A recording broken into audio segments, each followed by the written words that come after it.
my biggest influence had to be my parents, who are just allowed me or, showed me the way to try anything and don't worry about failing, don't worry about having a little bit of trouble, but just try different things and be encouraged. I think those were my biggest advocates for when I was a kid and trying to do things that were a little bit different. So I would have to say my parents, and I would say to the girls there, that same advice, just try anything and see what you like. Don't be stuck in one thing or another. See what science, technology, engineering, math, arts, what you find that you like and pursue it. Over.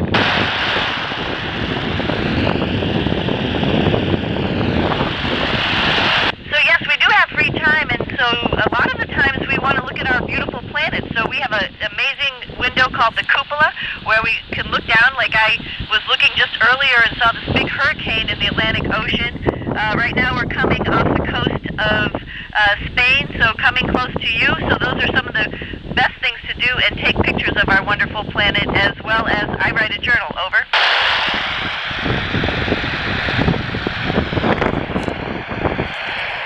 It's a great question. We have 16 sunrises and sunsets in one 24-hour period, so how do we live like that? We use Greenwich Mean Time because that's in the middle of our mission control centers in the United States, in Russia, in Japan, and in Germany. So we try to keep a normal schedule for us as well as a normal schedule for our folks that support us. Over.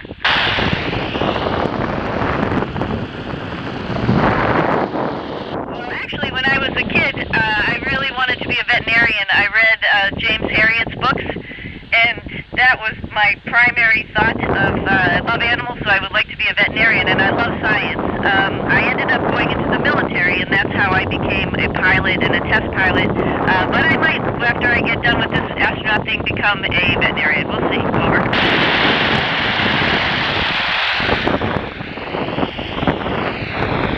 The best things I think we can take with us are pictures of our family and friends. I also have a stuffed animal from my elementary school, and some little pieces of jewelry that remind me of my parents. Over. Probably the hardest part is leaving family and friends for a period of time, but being up here on the space station, we actually have the opportunity to talk to them, which is great, so we could bring them along with us. But I also do really miss my dogs, because I can't talk to them while I'm up here. Over.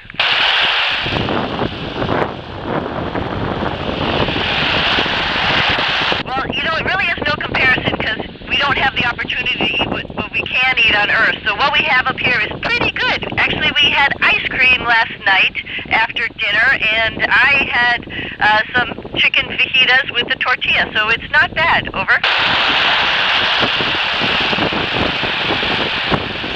What I miss about Earth is rain and wind. Like taking my dogs for a walk, that's what I usually get to experience, and we don't have any of that up here. Over.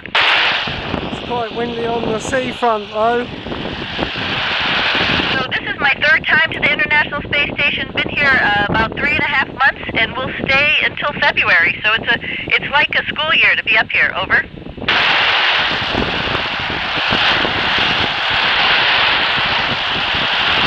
Great question. I actually didn't really even believe it. I went through the motions for all the training, but really I didn't believe it until the rocket that I was on started leaving the planet, and I could feel all that vibrations, and we were going, and then it became a reality. Over.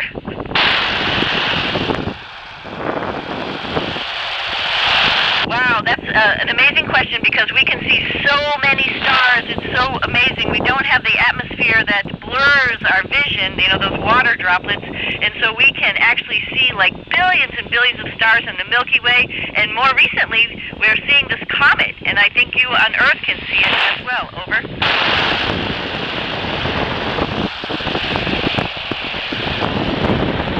So I think the question was, is space hot or cold? It's both, actually. We don't have the atmosphere to protect us and blanket us, so sometimes it's very hot and sometimes it's very cold, and our space station protects us from that. Over. Space, yes it does. When we open a hatch, after a portion of the space station's been exposed to the outside in space, it smells a little bit like burning metal. So I think that's ionization that we're smelling. So it does smell like something after a piece of equipment's been in space. Over. So sleeping is a little bit weird. You have to get used to it because you're floating, so you don't have a bed to lay down on. Sometimes I take my sweatshirt and wrap it around my neck so it's like a pillow, and that helps me fall asleep. Over.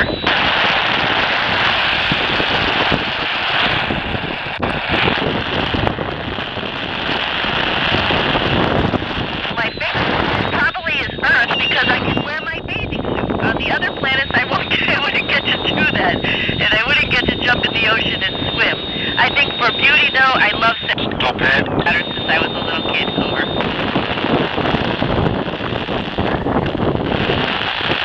Yes, I have done a spacewalk. On my last 2 missions, we got to construct the International Space Station and then fix something that broke outside.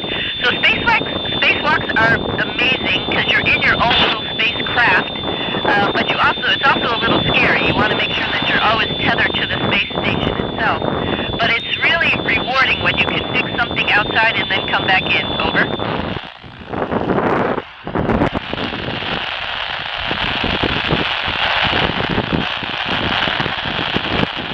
And I'm not sure if you can still hear me. Thank you so much to everyone for tuning in. Thank you to the Duchess of Edinburgh for inviting us to this event today. November Alpha 1SS. Over.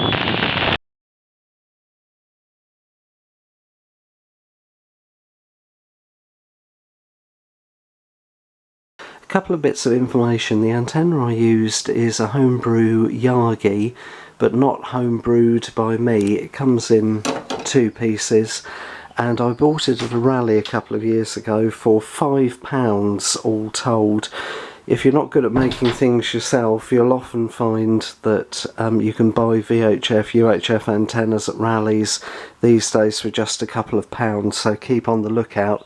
The other thing of note is that the radio I used was my elderly Baofeng UV-5R, and the reason I used this rather than a much more expensive make is that the Baofeng will do 2.5 kHz steps on 2 meters, whereas my more expensive Yaesus and Icoms, as far as I could see, would only do 5 kHz steps. So this is one of those examples where the Baofeng, with its cheapness, won out, and also if I'd lost it or damaged it or dropped it down on the seafront, then I'm not going to cry over the cost of replacing one of these, whereas if I was having to replace a radio costing hundreds and hundreds of pounds, I would probably feel a bit different. Last but not least, the main frequency for the downlink was 145.800. Due to the Doppler shift, you start just above that frequency, go down to 800 midway through, and then just below at the end of the satellite ISS pass. My camera puts out, unfortunately, a bit of interference. Now, I couldn't hear it when I first started, but as I dropped in frequency it became more audible, so you will hear it on the video that follows, and it's not too bad. It shouldn't stop you hearing what the astronaut was saying, but just be mindful if you are filming a contact, you may find you get interference from your camera on some frequencies but not others that are very close by. And last but not least, if you're on the ground, please do not try calling the International Space Station on 145.800. These are pre-arranged contacts. They use a different frequency for the uplink compared to the downlink in any case, so they won't hear you, but you could cause QRM either to other amateurs local to you who are trying to listen in as well, and if you happen to be anywhere remotely close to where the contact is being conducted, you could actually jam potentially reception of the ISS with the Girl Guide camp or whoever it is who are trying to have the contact. So please, please, please only listen, never try to transmit back to them during a pre-arranged contact.